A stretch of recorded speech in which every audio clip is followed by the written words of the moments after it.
Medieval villages were under the control of local lords, whose dominance was more or less strongly felt according to the balance of power between magnates and subjects.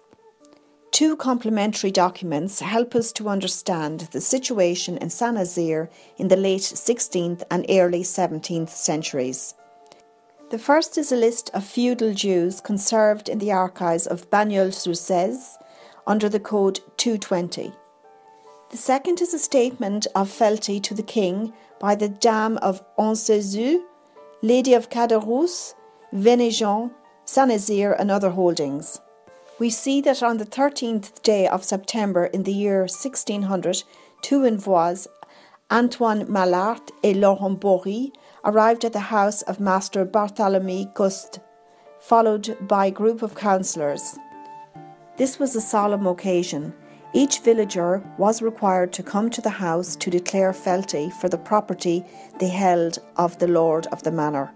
The bailiff began by summoning the village authorities in order to set out the rights according to them by their overlord and to list their obligations. The previous form of the document seen here appears to date from 1388. From this original text, we see that the Count of Grignon held the whole of the village, as all of the rights came to him on his marriage to Jeanne de Sézanne. The documents provide a good illustration of the lord-vassal relationship. First the envoys in their own name, then the villagers and their heirs declared fealty on the Count of Grignon as their true, legitimate and natural lord in the said village of Saint-Nazaire, and agreed to submit to justice meted out by a judge operating within an ordinary court, made up of a legal procurator, a clerk and one or more ordinary sergeants. These courts were the first port of call for both civil and criminal cases. This judicial system operated on a very local level and was a source of revenue for the lord, allowing them to pay a certain number of administrative staff, judges, procurators, fiscal clerks, bailiffs, etc.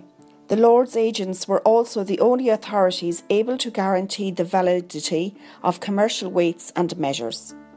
We learn that all uncultivated areas, all discovered or undiscovered mines and all quarries belonged to the Lord, who could use them as he saw fit.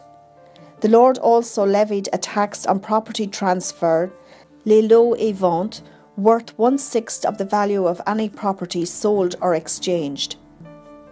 The limited activity of the property market in these traditional societies is not surprising. To avoid taxes, transactions were usually conducted orally and guaranteed by the inhabitants of the village, taken as witnesses.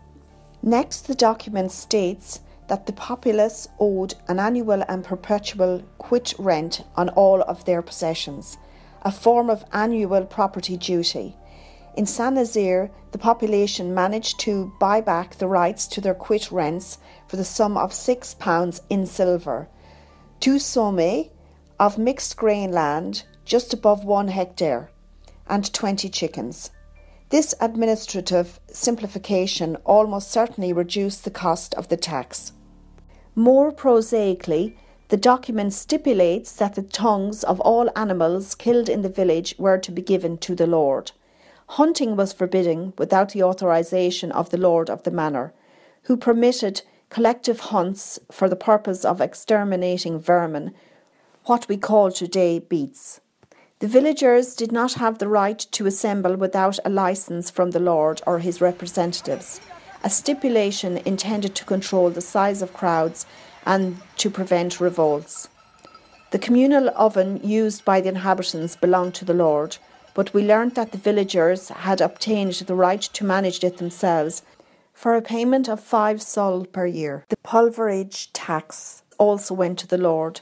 This was a due paid by shepherds passing through the settlement in compensation for the dust stirred up by livestock, which then settled on the villagers' products. This shows that the Great Post Road was also used for transhumance. The village commons included a hermas, unoccupied land, of 2 sommets, just over 1 hectare, probably a dry field where livestock used for ploughing, that is, mules, could be put out to pasture and which was cultivated in rotation. For this common land, the villagers owed 3 poules bonnes et compétentes, 3 good and skillful hens, presumably young and good layers.